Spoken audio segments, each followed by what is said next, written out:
afternoon, everyone, and I hope you're all doing well at your various locations around the world. My name is John Akipelu, and this moment I will be taking you through the state of women participation and involvement in governance, looking at Nigeria as an example. All right, so let me start by saying that since about 1970s, precisely since the 1970s, there has been a growing global awareness harnessing the inclusion of women in governance and across all decision-making sectors.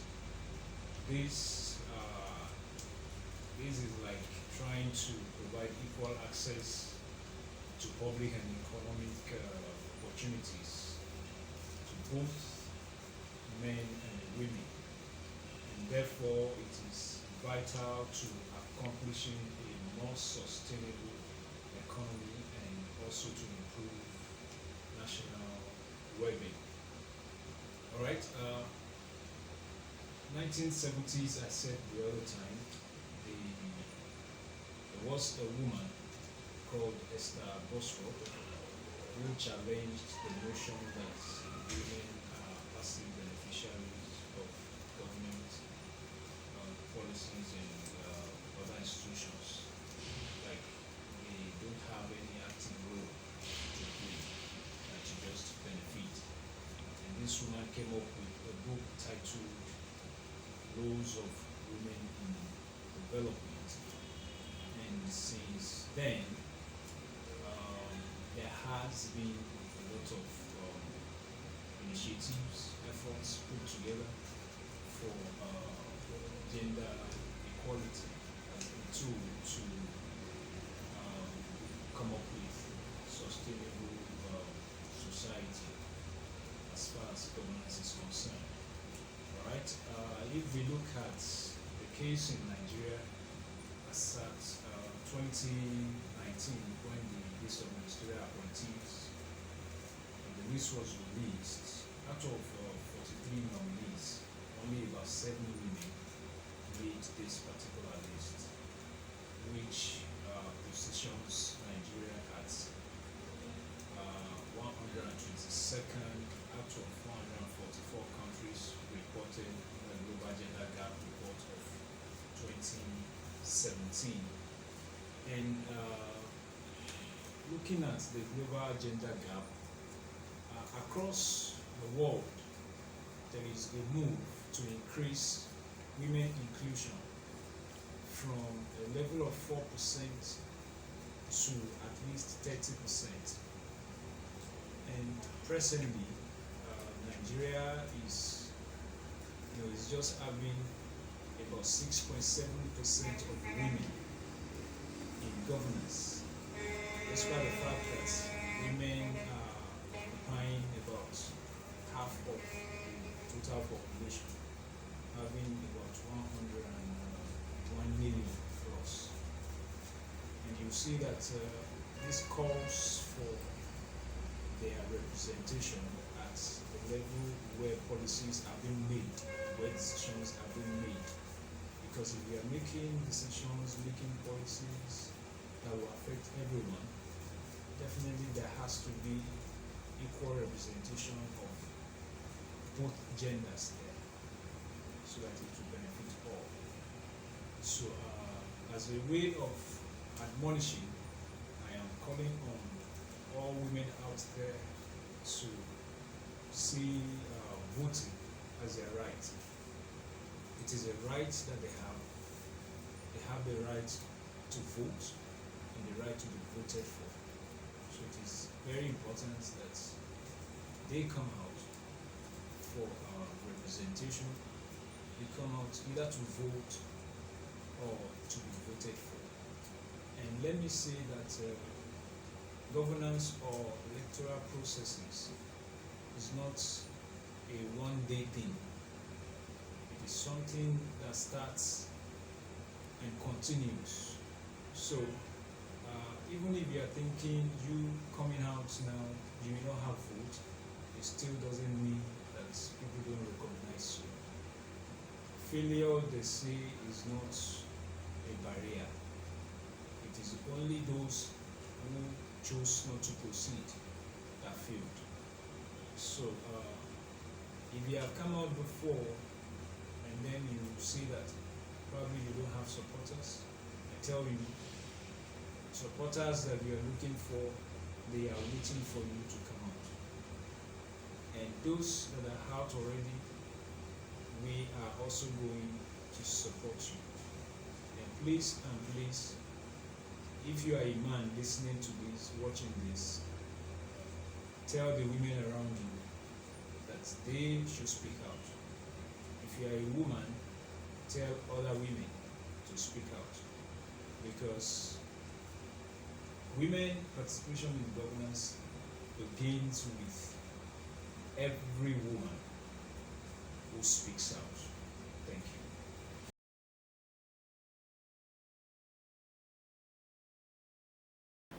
Good afternoon, everyone. My name is Ogumola Odunayo. I'm representing the youth group and I'll be speaking on the challenges affecting women in participation in politics. The first one is financing. Competing for any political position in Nigeria need a huge financial backup, and women who seek into this position could not even afford the financial obligations, so they do little or nothing to outweigh their male counterparts. Second is low level of education. Low participation of women in education is also a great challenge. We also have stigmatization.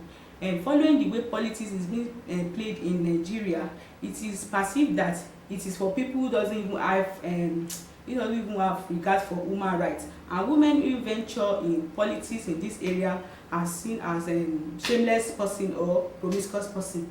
We also have patriarchy.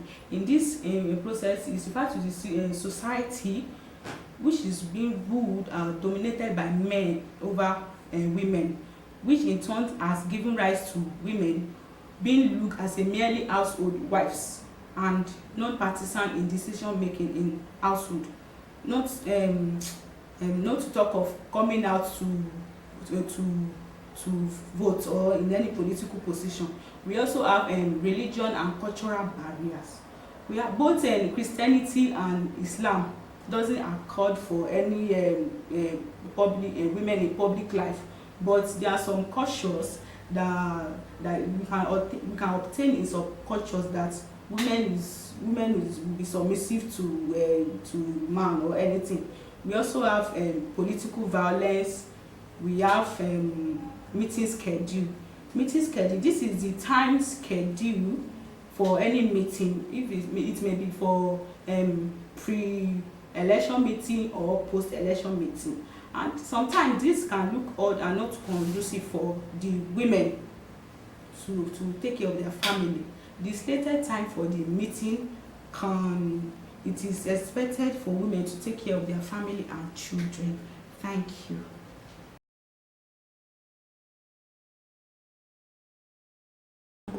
Good afternoon, my name is Odeni Abimbola. I'm representing the women group. I want to talk about the roles of women in election processes. I want all women to know that they are very important in election processes. They are very important in decision making.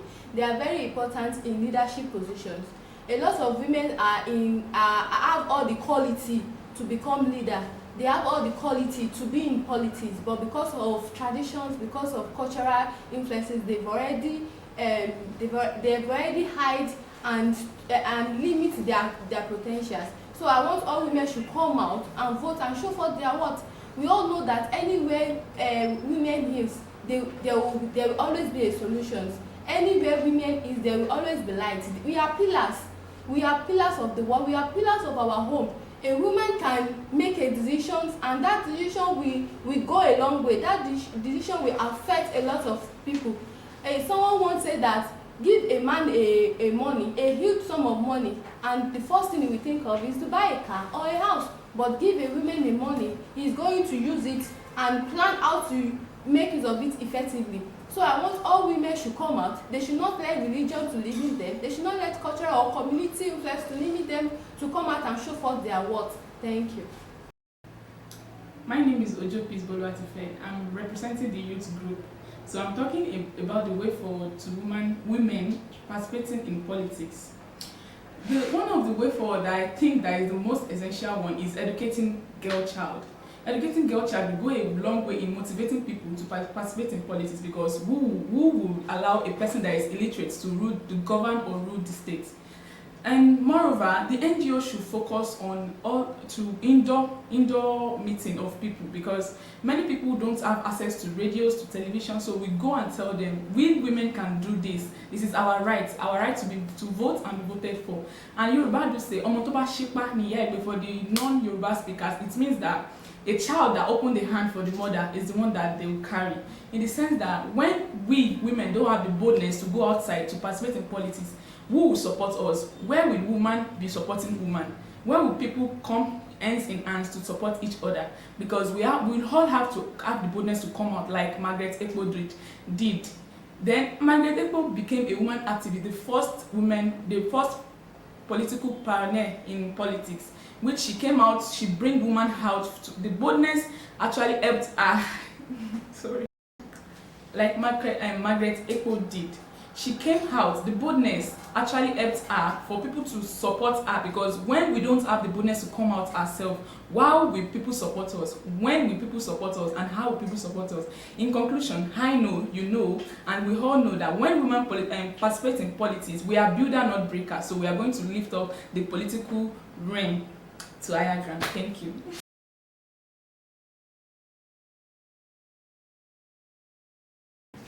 Good afternoon, everybody. I am Falana Adiola from Society for Life Changers and Good Parental Care, a non-governmental organization that work with women and girls. This afternoon, I will be sharing with you some measures that can be used to mitigate violence against women in election. I'll be taking you through 6 points, and the first point that I would like to discuss with us is mapping. There is need for us to map violence, to map the kind of violence that actually happen. Now, for example, violence that happen in a particular community will actually be different from how it's happening in another particular community. So when we talk about violence, there is need for us to map. Now, there are some things that we have to map. Now, the first one will be who. Now, who is involved in violence that we are talking about? What are the things, what are the measures that are used to perpetrate violence against such person? Now, why was that done? We need to use all these WH questions to be able to map out some things, and this mapping will also help in having appropriate measures that will fit in into that will help in addressing violence against women in election in a particular place.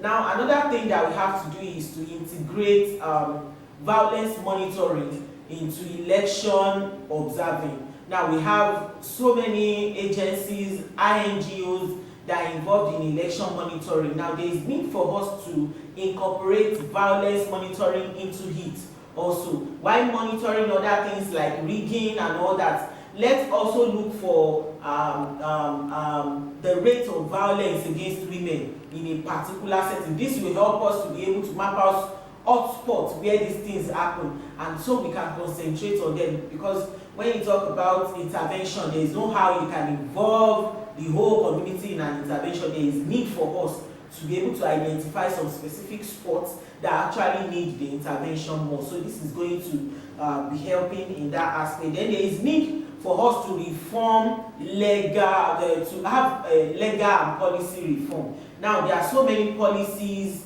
that are not so favorable to women, and even some of these policies they were formed does not involve the women at the initial stage when forming it, collecting data and all that. So there is need for us to reform this legal and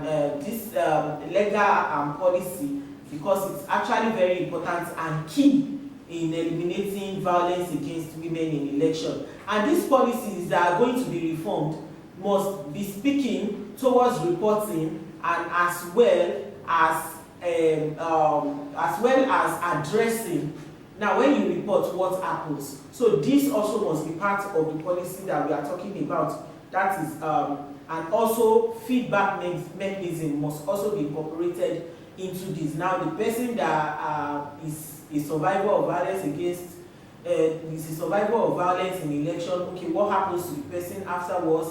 Is there a survivor center approach for the person? So all these things have to be incorporated in the policy that we are actually talking about. Then there is need for us to create more awareness, and this will also help in changing norms, some certain norms that we are used to in the society. When we create more awareness, there are so many people that can be involved in this. In fact, creating awareness is not just a person's job.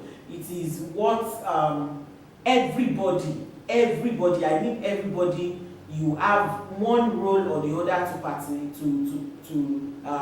one role or the other that you have to do in creating awareness in church, in our religious settings, in the society, anywhere we find ourselves, in any gathering. We must be able to create awareness that, oh, violence against women in election has to end, because this is actually depriving women from exercising their rights of voting and be voted for. So we have to create more awareness even at the community level, so that we can also stop stigmatization of women who are in politics. The little women that we have in politics, little percentage that we have in politics, are passing through stigmatization, because we see women in politics as people, as women that are irresponsible. When you see a woman in politics, you look at it that, oh, this woman is not from a good home, from a broken home and all that. So there are so many stigmatization that comes for such women. So there is need for us to create more awareness on this. Then we have to also work with political parties to reduce violence against women. Now, these political parties can also help us. During election, there is no how people that come to vote to exercise their voting rights.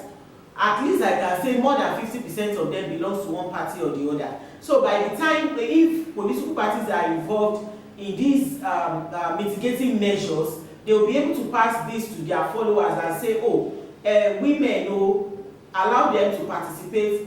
Even during election, don't perpetrate any evil or any violence against them and all that. So they can, the involvement of political parties will also go a long way in eliminating violence against women. And also, the political parties can also help to reform their policies, just like I mentioned the other time, so that it can accommodate more women into leadership positions, political positions that we are actually talking about. Then there should be electoral arrangements. We must be able to influence our electoral arrangements so that it can accommodate more women in power and also help in eliminating violence against them. I'm very sure we know that during election, women line up on a line while men also line up on a line. I know it is a measure to be able to guide against violence when we talk about physical violence, because men have strength more than women. So I think that is good, because when a woman goes for voting, a man goes. So there is equal participation of men and women in the election process. So there are still some other things that we can also rearrange in our electoral processes. And I want to say that I'm hoping to see more women in power through your support and my support. We will get there. Thank you. Aremu Stephen Akinyele, the Executive Director of Hope for Family Development Initiative Nigeria, and also representing the civil society organization and non-state actors in Nigeria.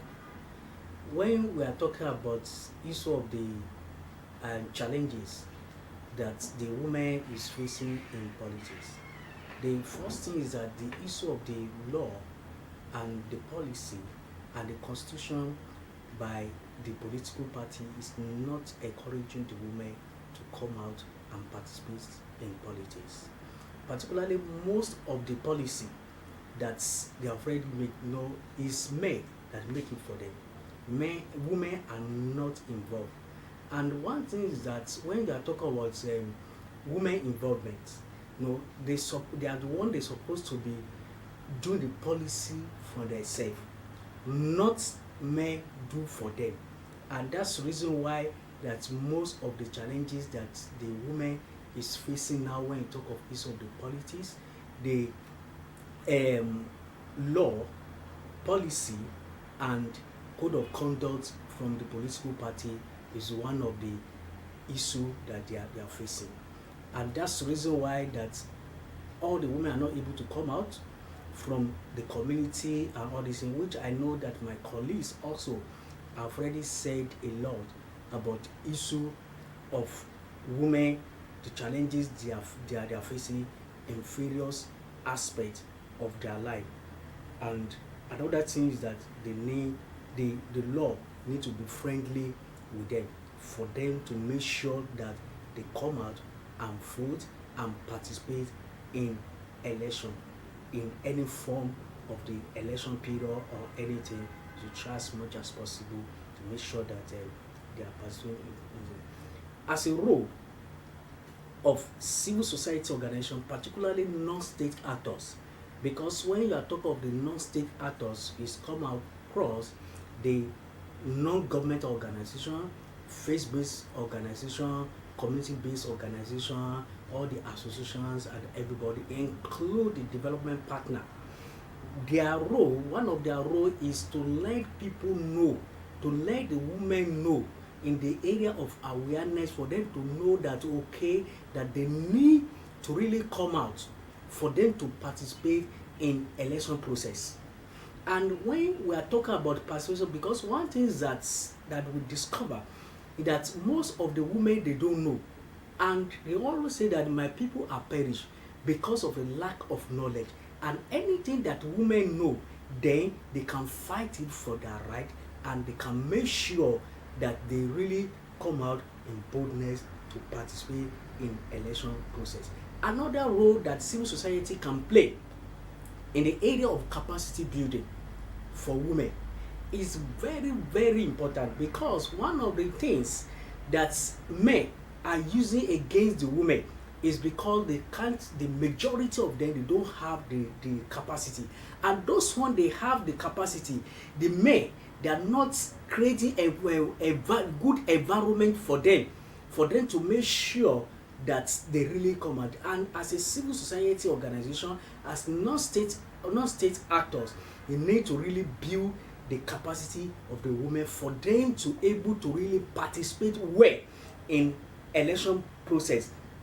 Another role that civil society organization need to play in the area of to advocate for the women. No, because if the only women can do it alone, but if non-state actors can join them and they can advocate for the women, particularly when the whole world is talking about 30% now. And if non-state actors can really advocate for them, if non-state actors can go to the extra mile to all those political parties, all those lawmakers, to make sure that the issue of the 10% that we are talking about, really come to reality. And another area that non-state actors need to do is the area of all this policy that we are talking about. In the area of implementation is another thing that very important, because it's another thing to do a law, it's another thing to have constitution, it's another thing to have code of conduct, but in the area of implementation is another area that the non-state actors can focus and make sure that all this issue was really addressed, everything that they stated in the policy, in the code of conduct, in the constitution. I'm calling everybody, particularly the development partner, now that the Osun State election is coming in the way now, that we have identified the challenges and the way forward for the women to participate in election, particularly to stop violence against women in politics. Now, Hope for Family Development Initiative, which we have a lot of people the qualified people that can really go to the community and do kind of the awareness, capacity building in various areas that the women can come out to vote, during the election. We are calling everybody right now that is join hand to Hope for Family Development Initiative Nigeria to make sure that the election that is coming in Osun State, that women are coming out to vote, particularly in the area of gender-based violence, because the gender-based violence is another aspect that women are facing. Everybody should join hands together with Hope for Family Development Initiative to make sure that this time around that the election is coming in Osun State, that we get more women to participate in this election. Thank you.